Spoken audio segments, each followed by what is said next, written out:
This is the biggest mistake people make when trying to improve hip internal rotation. One of the most common ways people try to improve their hip internal rotation is with 90-90 exercises and other exercises where they're lying on the ground and trying to jam their femur into internal rotation. But what most people don't realize is that doesn't always have a direct carryover into functional internal rotation when you walk and when you run. There's a very important difference that people need to understand. You've got open chain internal rotation where your foot is not in contact with the ground and you internally rotate your femur to create the internal rotation at your hip.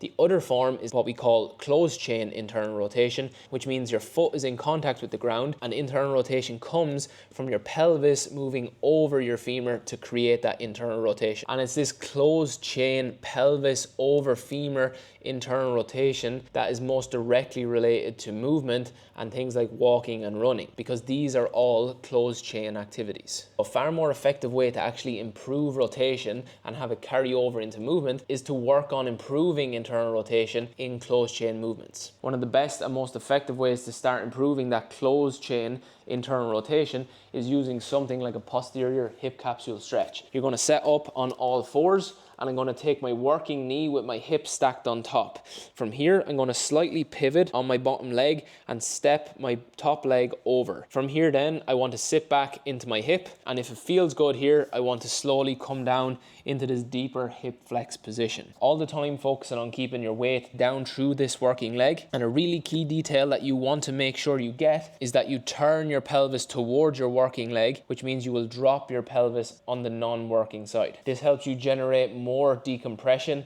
and space into the back of this hip capsule, and it mimics more closely what happens when internal rotation happens in a closed chain environment.